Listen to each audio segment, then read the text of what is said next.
പ്രിയപ്പെട്ട ഉദ്യോഗാർത്ഥി സുഹൃത്തുക്കളെ, എല്ലാവർക്കും പുതിയൊരു ക്ലാസ്സിലേക്ക് സ്വാഗതം. 10th ലെവൽ പ്രിലിമിനറി എക്സാമിനേഷന്റെ 3ാം ഘട്ടവും 4ാം ഘട്ടവും അതുപോലെ തന്നെ 2ാം ഘട്ടം ക്യാൻസലാക്കി അതിന്റെ ഡേറ്റ് വന്നിട്ടുണ്ട്.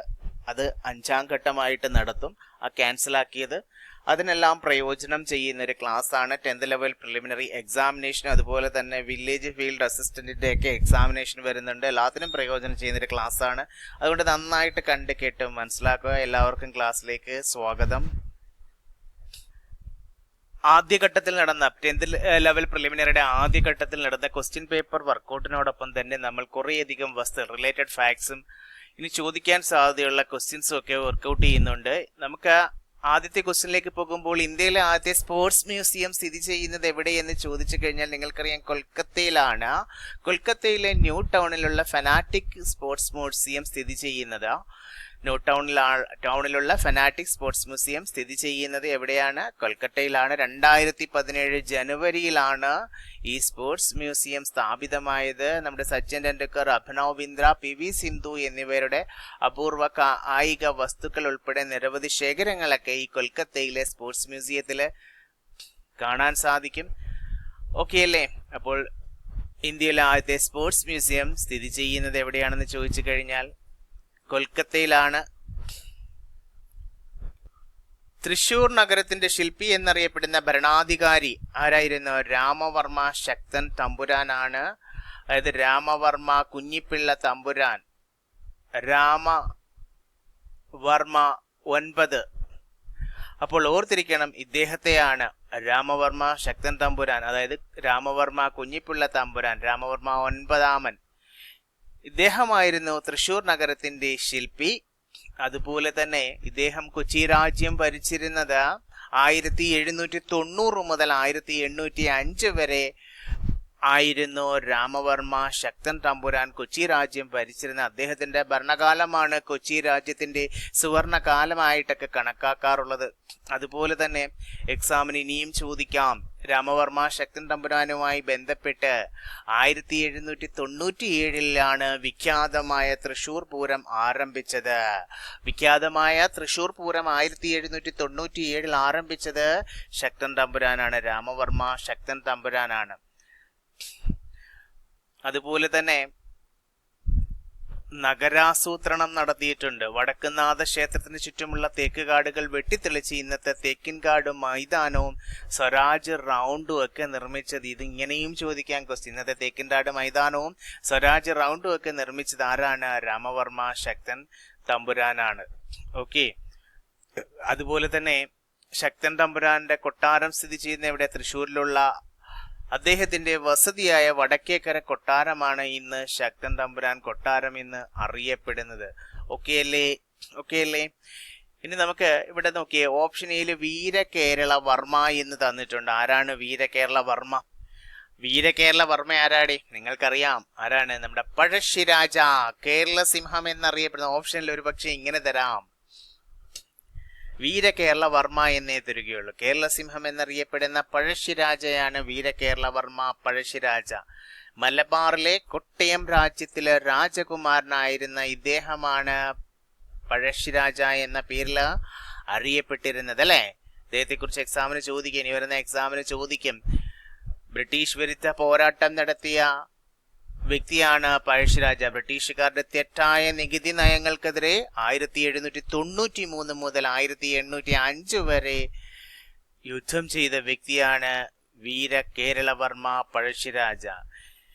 ഇത് ചരിത്രത്തിൽ അറിയപ്പെടുന്നത് കൊട്ടിയൂട്ട് വാർ എന്നാണ്, അല്ലെങ്കിൽ കോട്ടയം യുദ്ധങ്ങൾ. കൊട്ടിയൂട്ട് വാർ എന്നും ചോദിക്കുക, അല്ലെങ്കിൽ കോട്ടയം യുദ്ധങ്ങൾ എന്നറിയപ്പെടുന്നത് ബ്രിട്ടീഷുകാർക്കെതിരെ കേരളവർമ്മ പഴശ്ശിരാജവർമ്മ 1793 മുതൽ 1805 വരെ നടത്തിയ യുദ്ധമാണ്. അദ്ദേഹത്തിന്റെ ഗറില്ലാ യുദ്ധമുറയൊക്കെ അറിയാമല്ലോ. അദ്ദേഹത്തിനെ സഹായിച്ച ഗറില്ലാ യുദ്ധമുറ വയനാടൻ കാടുകൾ കേന്ദ്രീകരിച്ച് കുറിച്യർ ഉൾപ്പെടെയുള്ള ആദിവാസി ജനവിഭാഗങ്ങളെ ചേർത്ത് അദ്ദേഹം നടത്തിയ ഗറില്ലാ യുദ്ധമുറകള് ബ്രിട്ടീഷ് പടയെ വിറപ്പിച്ചു എന്നറിയാം. എന്നാണ് പഴശ്ശിരാജ കൊല്ലപ്പെട്ടത്? ആ വർഷം അറിഞ്ഞിരിക്കണം, 1805 1805 യുദ്ധത്തിനിടയ്ക്കാണ്. നവംബർ 30 വർഷം അറിയണം, തീയതി അറിയണം. 1805 നവംബർ 30 വയനാട്ടിലെ മാവിലാന്തോടിന് സമീപം വെച്ച് ബ്രിട്ടീഷ് സൈന്യവുമായുള്ള ഏറ്റുമുട്ടലാണ് വീര കേരള വർമ്മ പഴശ്ശിരാജ മരണപ്പെടുന്നത്, വീരമൃത്യു വരിക്കുന്നത് അല്ലെ.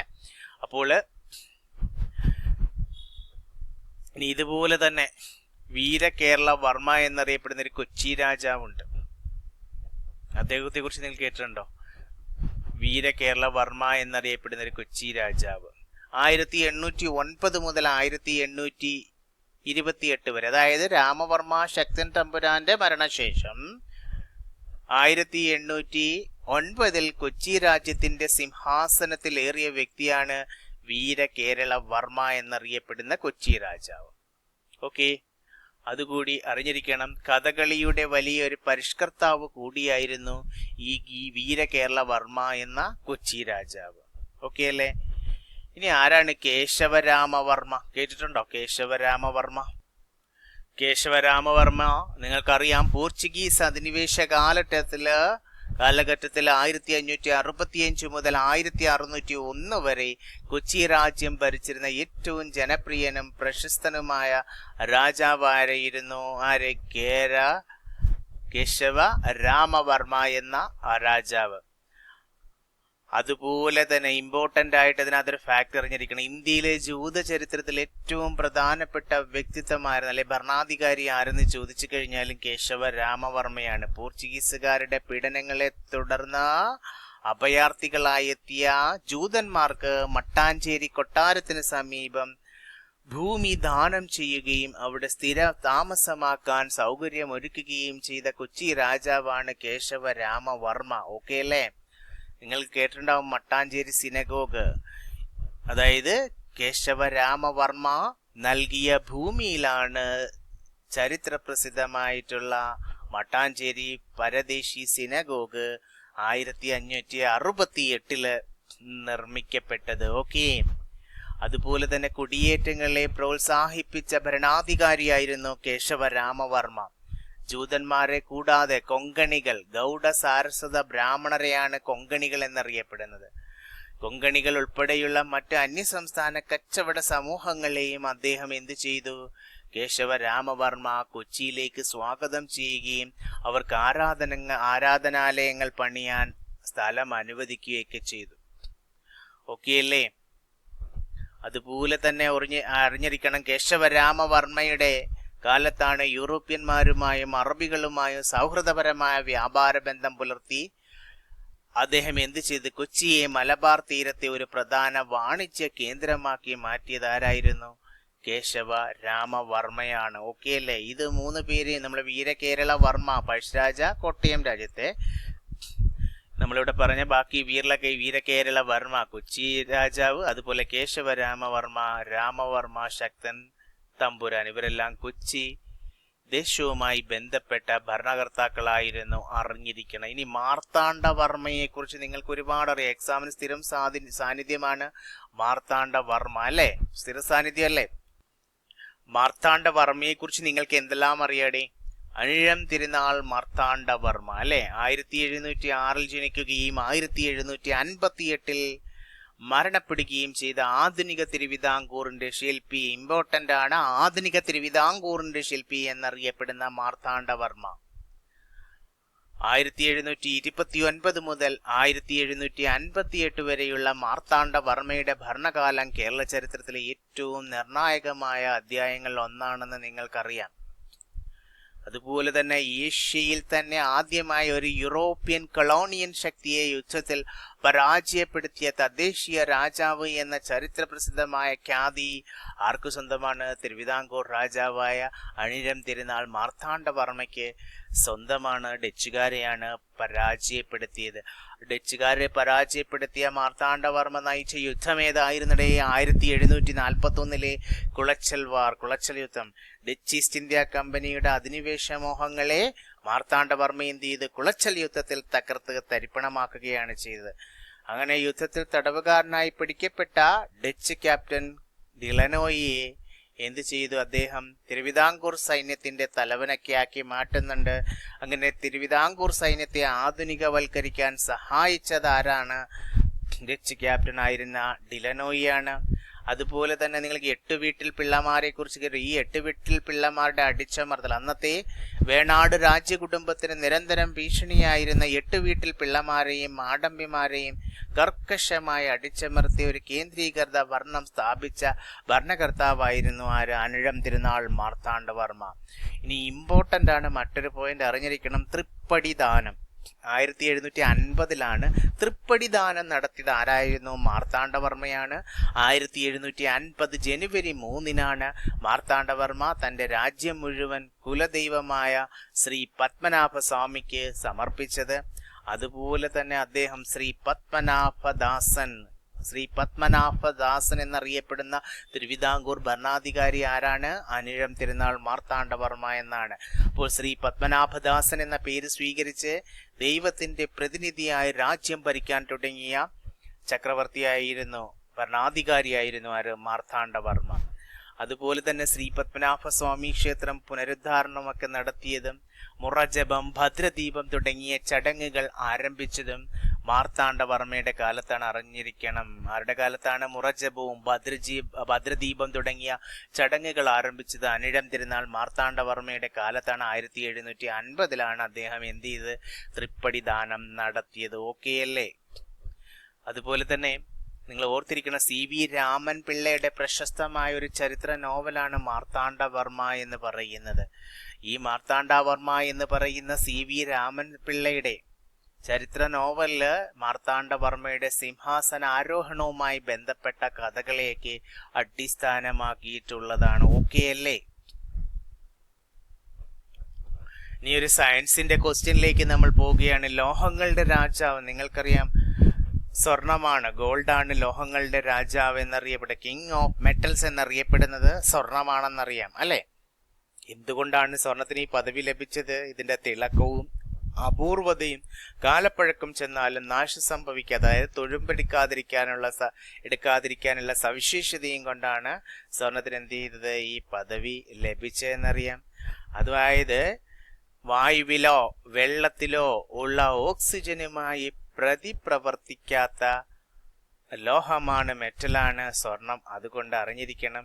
നമുക്കറിയാം ഏറ്റവും കൂടുതൽ വലിച്ചു നീട്ടാൻ പറ്റുന്നത് ഡക്റ്റിലിറ്റി, അതുപോലെ തന്നെ തല്ലിപ്പരത്താൻ പറ്റുന്ന, അത് മാലിയബിലിറ്റി എന്ന് പറയും, ലോഹമാണ് ഏത്? സ്വർണം എന്ന് പറയുന്നത്.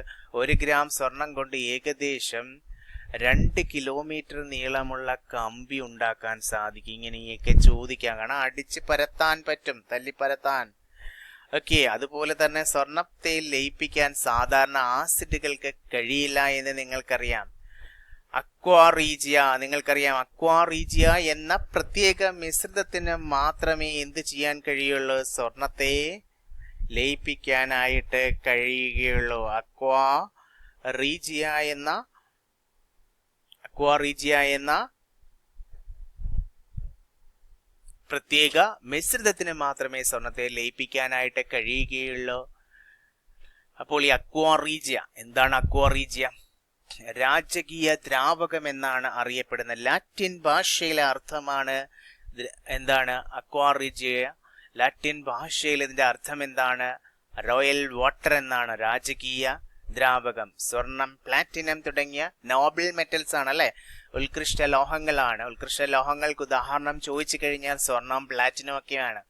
അപ്പോൾ ഉത്കൃഷ്ട ലോഹങ്ങളെ പോലും ലയിപ്പിക്കാൻ ശേഷിയുള്ള അതീവ വീര്യമുള്ള ഒരു ആസിഡിക് മിശ്രിതമാണ് ലാറ്റിൻ ഭാഷയിൽ രാജകീയ ദ്രാവകം എന്നർത്ഥമുള്ള അക്വാറീജിയ.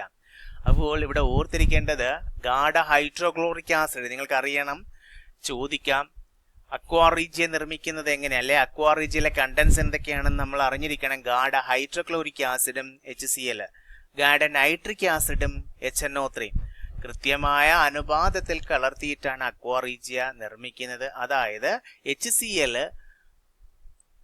3 ഭാഗവും ഗാഢ നൈട്രിക് ആസിഡ് 1 ഭാഗം, അതായത് 3:1 എന്ന അനുപാതത്തിലാണ് അക്വാറീജിയ നിർമ്മിക്കാനായിട്ട് HClഉം HNO3യും കൂടി കലർത്തുന്നത്. ഓക്കെ. അപ്പോൾ ഗാഢ ഹൈഡ്രോക്ലോറിക് ആസിഡും ഗാഢ നൈട്രിക് ആസിഡും കൃത്യമായ അനുപാതത്തിൽ 3:1 എന്ന അനുപാതത്തിൽ എടുത്തിട്ടാണ് അക്വാറീജിയ നിർമ്മിക്കുന്നത്. അക്വാ റീജിയയുടെ രാസസൂത്രം, രാസവാക്യം അറിഞ്ഞിരിക്കണം. 3HCl+HNO3. ഓക്കെ അല്ലേ? ഇത് എങ്ങനെയാണ് പ്രവർത്തിക്കുന്നത് അതറിയോ? നമ്മുടെ മിശ്രിതത്തിലെ നൈട്രിക് ആസിഡ്, അതായത് അക്വാറീജിയ മിശ്രിതത്തിലെ നൈട്രിക് ആസിഡ് ഒരു ശക്തമായ ഓക്സികാരിയായി പ്രവർത്തിച്ച് എന്ത് ചെയ്യുന്നുണ്ട്? വളരെ ചെറിയ അളവിൽ എന്ത് ചെയ്യുന്നു? സ്വർണത്തെ അയോണുകളാക്കി മാറ്റുകയാണ് ചെയ്യുന്നത്. ഈ സമയം ഹൈഡ്രോക്ലോറിക് ആസിഡിലെ ക്ലോറൈഡ് അയോണുകൾ എന്ത് ചെയ്യും? ഈ സ്വർണ്ണ അയോണുകളുമായി പ്രവർത്തിച്ച് ടെട്രാക്ലോറേറ്റ്, എന്താണ്? ടെട്രാക്ലോറോറേറ്റ് എന്ന ലേയത്വമുള്ള സംയുക്തമാണ് ഉണ്ടാക്കുന്നത്. ടെട്രാക്ലോറോറേറ്റ് എന്ന സംയുക്തമാണ് ലേയത്വമുള്ള, അതുകൊണ്ടാണ് ഓറം എന്നറിയപ്പെടുന്നത്. സ്വർണത്തിന്റെ രാസസൂത്രം അറിയാലോ, ഓറം എന്നറിയപ്പെടാറില്ലേ? കെമിക്കൽ നെയിം ഓറം എന്നറിയപ്പെടാറുണ്ട്. അപ്പോൾ ടെട്രാക്ലോറോറേറ്റ് എന്ന AuClO4 എന്നാണ്. ആ ടെട്രാക്ലോറോറേറ്റ് എന്ന ലേയത്വമുള്ള സംയുക്തം എന്ത് ചെയ്യുന്നുണ്ട്? ഉണ്ടാക്കുകയും ഇത് കൂടുതൽ സ്വർണം ലയിച്ചു പോകാനൊക്കെ കാരണമാവുകയൊക്കെ ചെയ്യുന്നുണ്ട്. അപ്പോൾ അറിഞ്ഞിരിക്കണം. ഓക്കെ, അപ്പോൾ ഈ അക്വാറീജിയ തയ്യാറാക്കുമ്പോൾ അക്വാറീജിക്ക് പ്രത്യേക നിറമൊന്നുമില്ല. തുടക്കത്തിൽ മിനിറ്റുകൾക്കുള്ളിൽ എന്ത് ചെയ്ത് കളർ മാറി ഇളം മഞ്ഞയോ ഓറഞ്ച് നിറമോ ഒക്കെ ആയി മാറുന്നുണ്ട്. അതുപോലെ തന്നെ കടുത്ത അസിഡിക് സ്വഭാവമാണെന്ന് പറഞ്ഞു. ഈ കടുത്ത അസിഡിക് സ്വഭാവമുള്ള ഇതിൽ നിന്ന് എന്ത് ചെയ്യുന്നുണ്ട്? രൂക്ഷമായിട്ടുള്ള പുകയൊക്കെ ഉയരാറുണ്ട്. അറിഞ്ഞിരിക്കണം. അപ്പോൾ അക്വാറീജിയെ കുറിച്ച് നമ്മൾ പഠിച്ചു. ഓക്കെ അല്ലേ? അടുത്ത വെള്ളിയെ കുറിച്ച് നിങ്ങൾക്ക് അറിയാം അല്ലെ? Ag എന്നാൽ പ്രതീകമുള്ള ലാറ്റിൻ നാമമായ അർജന്റത്തിൽ നിന്നാണ് Ag എന്ന പ്രതീകം വെള്ളിക്ക് ലഭിച്ചിട്ടുള്ളത് അല്ലെ? അതിന്റെ അറ്റോമിക സംഖ്യ നിങ്ങൾക്കറിയാം, 47 ആണ് അർജന്റത്തിന്റെ അറ്റോമിക സംഖ്യ. വെള്ളിയുടെ പ്രത്യേകത എന്താണ്? വൈദ്യുതിയും താപവും ഏറ്റവും നന്നായി കടത്തിവിടുന്ന ലോഹമാണ്, അതായത് മികച്ച ചാലകമാണ് വെള്ളി അല്ലെ? അതുപോലെ തന്നെ പ്രകാശത്തെ ഏറ്റവും കൂടുതലായിട്ട് പ്രതിഫലിപ്പിക്കാൻ, റിഫ്ലക്ഷൻ നടത്താനായിട്ട് വെള്ളിക്ക് കഴിയും. അതുകൊണ്ടാണ് കണ്ണാടികളുടെ പിന്നിലൊക്കെ വെള്ളി പൂശാറ്. സ്വർണം കഴിഞ്ഞാൽ ഏറ്റവും കൂടുതൽ തള്ളിപ്പരത്താൻ, അതായത് മാലിയബിളും ഡക്റ്റൈലും വലിച്ചു നീട്ടാനും സാധിക്കുന്ന ലോഹമാണ് ഏത്? വെള്ളി എന്ന് പറയുന്നത്. മെർക്കുറിയെ കുറിച്ച് നിങ്ങൾക്കറിയാം അല്ലെ? സാധാരണ അന്തരീക്ഷ ഊഷ്മാവിൽ ദ്രാവകാവസ്ഥയിൽ കാണപ്പെടുന്ന ഏക ലോഹമാണ് ഏത്? മെർക്കുറി. സാധാരണ അന്തരീക്ഷ ഊഷ്മാവിൽ ദ്രാവകാവസ്ഥയിൽ കാണപ്പെടുന്ന ഏക ലോഹമാണ്. അതിന്റെ പ്രതീകം എന്ന് പറയുന്നത് Hg ആണ്. മെർക്കുറിയുടെ പ്രതീകം Hg ആണ്. ഹൈഡ്രാർജിറം എന്നതിൽ നിന്നാണ് ദ്രാവക വെള്ളി അല്ലെങ്കിൽ ക്യുക്ക് സിൽവർ എന്നാണ് ഇതിനർത്ഥം. അതിൽ നിന്നാണ് Hg എന്ന പദം ഏതിന് ലഭിച്ചത്? മെർക്കുറിക്ക് ലഭിച്ചത്. ഇതിന്റെ അറ്റോമിക സംഖ്യ, മെർക്കുറിയുടെ അറ്റോമിക സംഖ്യ 80 ആണെന്നറിയാം. ദ്രാവക ലോഹമാണല്ലേ? ദ്രാവക രൂപത്തിലുള്ള ലോഹമാണ്, ഏക ലോഹമാണ് ഇത് മെർക്കുറി. അതുപോലെ തന്നെ ഇതിന് ഉയർന്ന ഡെൻസിറ്റിയാണ്, ഉയർന്ന സാന്ദ്രതയാണ് ഉള്ളത്. അതുപോലെ തന്നെ നിങ്ങൾ കേട്ടിട്ടുണ്ട് അമാൽഗം എന്ന് പറയുന്ന ലോഹക്കൂട്. ഈ ലോഹക്കൂട്ടുകൾ, അതായത് മെർക്കുറിക്ക് സ്വർണം, വെള്ളി, സിങ്ക് തുടങ്ങിയ മറ്റു ലോഹങ്ങളെ തന്നിൽ ലയിപ്പിച്ചിട്ട് എന്ത് ചെയ്യാം? ഒരു അലോയ്, ഒരു മിശ്രിതം ഉണ്ടാക്കാനായിട്ട് കഴിയും. ഈ ലോഹക്കൂട്ടുകളെയാണ് എന്ത് പറയുന്നത്? അമാൽഗം എന്ന് പറയുന്നത്. ഓക്കെ അല്ലേ? പ്ലാറ്റിനം നിങ്ങൾക്കറിയാം അല്ലെ?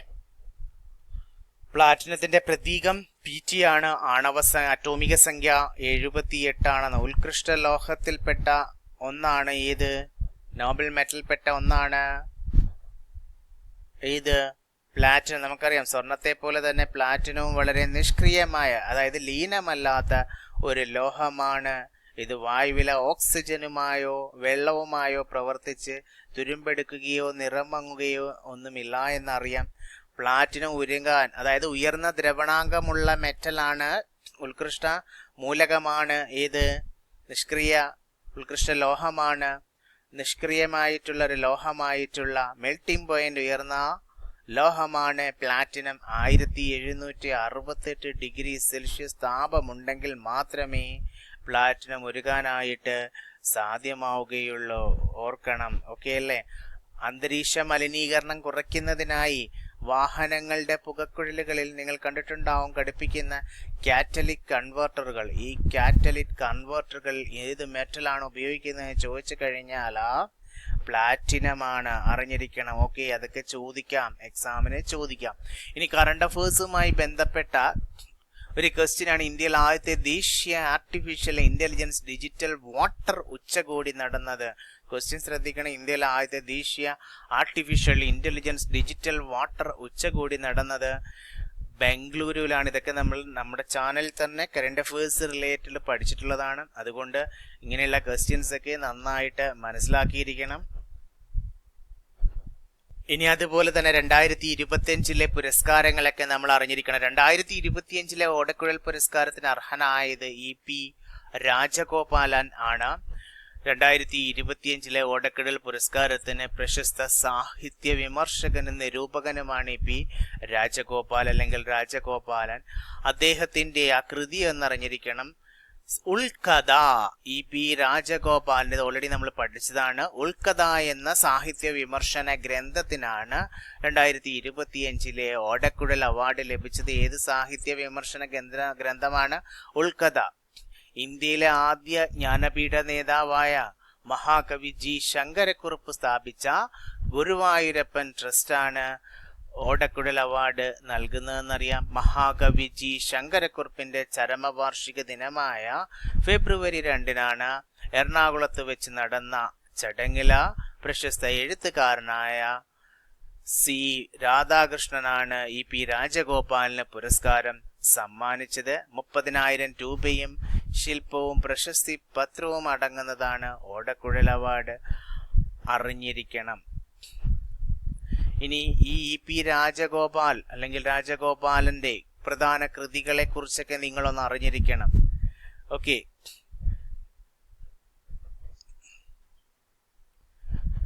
വായനക്കാരൻ MD അദ്ദേഹത്തിന്റെ പ്രധാന കൃതികൾപ്പെട്ടതാണ് വായനക്കാരൻ MD. കസേര സംസ്കാരത്തിലെ ഇരിപ്പ്. കസേര സംസ്കാരത്തിലെ ഇരിപ്പ്. രഹസ്യ ജീവിതം നിശബ്ദതയും നിർമ്മാണവും.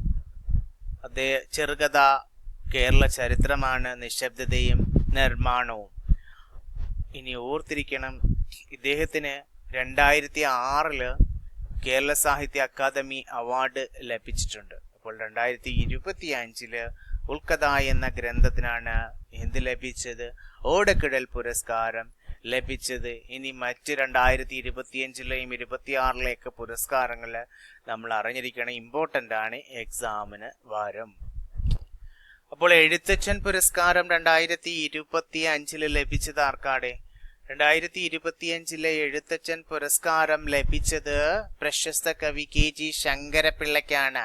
പ്രശസ്ത കവി KV ശങ്കരപ്പിള്ളയ്ക്കാണ് 2025 എഴുത്തച്ഛൻ പുരസ്കാരം ലഭിച്ചത്.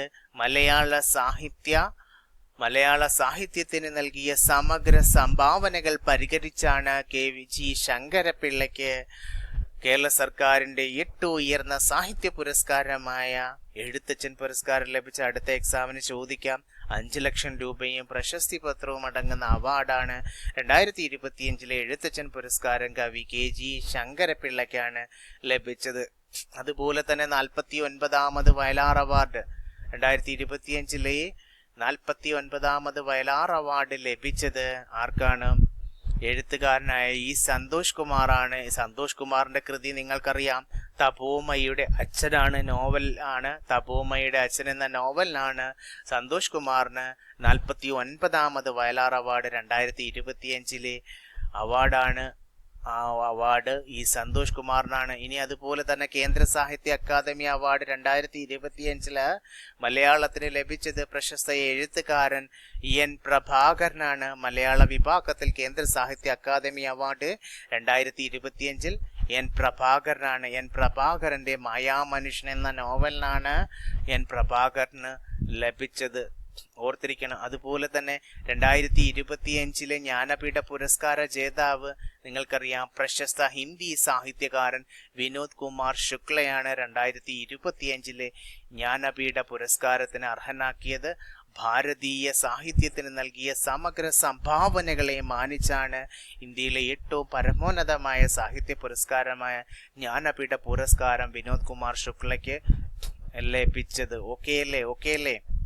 ഇനി അതുപോലെ തന്നെ 2026 ഹരിവരാസനം പുരസ്കാരം അറിഞ്ഞിരിക്കണം. പ്രശസ്ത നാദസ്വര വിദ്വാനായ തിരുവിഴ ജയശങ്കറിനാണ് എന്ത് ലഭിച്ചത്? 2026 ഹരിവരാസനം പുരസ്കാരം. കറണ്ട് അഫേഴ്സ് വിഭാഗത്തിലും സാഹിത്യ വിഭാഗത്തിലും ഒക്കെ ചോദിക്കാം. മതേതരത്വത്തിനും സംഗീതത്തിനും നൽകിയ സംഭാവനകൾ പരിഗണിച്ചാണ് കേരള സർക്കാർ നൽകുന്ന പുരസ്കാരമാണ് ഹരിവരാസന പുരസ്കാരം. 2026 ലഭിച്ചത് പ്രശസ്ത നാദസ്വര വിദ്വാനായ തിരുവിഴ ജയശങ്കറാണ്. ഇനി അതുപോലെ തന്നെ ഇമ്പോർട്ടൻ്റ് ആണ് പത്മപ്രഭാ പുരസ്കാരം.